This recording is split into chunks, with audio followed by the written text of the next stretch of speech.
పేదలందరికీ ఇళ్ల స్థలాలు ఇవ్వాలని సిపిఐ పార్టీ రాష్ట్ర వ్యాప్తంగా ఈరోజు ఎంఆర్ఓలకి అర్జీలు ఇచ్చే కార్యక్రమాన్ని చేపట్టింది.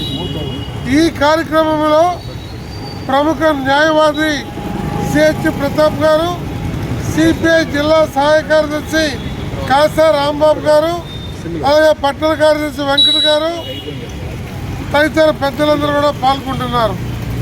పెద్ద సంఖ్యలో పేదలు రాష్ట్ర వ్యాప్తంగా అర్జీలు పెట్టుకుంటున్నారు. గత వైసీపీ ప్రభుత్వం 1 సెంటు స్థలం ఇచ్చి 1,80,000తో బ్రహ్మాండమైన ఇల్లు కట్టుకొని పేదలను నివసించమని చెప్పింది. సెంటు స్థలంలో జగన్మోహన్ రెడ్డి గారు కానీ, లేకపోతే శ్రీనివాస్ రెడ్డి గారు కానీ, లేకపోతే ఈరోజు ఎమ్మెల్యేగా ఉన్నటువంటి అరవింద్ బాబు గారు కానీ ఎవరన్నా సెంటింట్లో ఇల్లు కట్టుకొని నివసించగలుగుతారా చెప్పండి. అందువలన సిపిఐ పార్టీ ఆ ప్రభుత్వంలో కానీ ఈ ప్రభుత్వంలో కానీ పట్టణాల్లో 2 సెంట్లు, గ్రామాల్లో 3 సెంట్లు స్థలం ఇచ్చి ఇంటి నిర్మాణానికి 5 లక్షల రూపాయలు ఇవ్వమని మేము డిమాండ్ చేస్తున్నాం. ఇది కేవలం మా డిమాండే కాదు.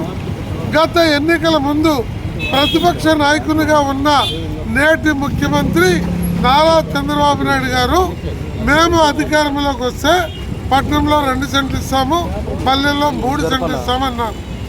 7 మాసాలుగా కేబినెట్ మీటింగ్లో పేదల ఇళ్ల స్థలం విషయము చర్చకి రాలేదు, పార్టీ మీటింగ్లో చర్చకి రాలేదు. అందువల్ల అడగందా అమ్మైనా పెట్టదన్నట్టు ఈ పేదల సమస్యని ప్రధానంగా తీసుకొని రాష్ట్రంలో ఉన్న లక్షలాది మంది పేదలకి టౌన్స్లో 2 సెంట్లు, నగరాల్లో 2 సెంట్లు, గ్రామాల్లో 3 సెంట్లు ఇచ్చి 5 లక్షలు, ఎందుకంటే సిమెంటు, ఇటుక, ఇనుము రేట్లు పెరిగిన నేపథ్యంలో 4 లక్షలకు బదులు 5 లక్షలు ఇచ్చి వారిని ఆదుకొని నివాసయోగ్యమైన ఇల్లు నిర్మించుకునే విధంగా ఉండాలని కోరుతున్నాము.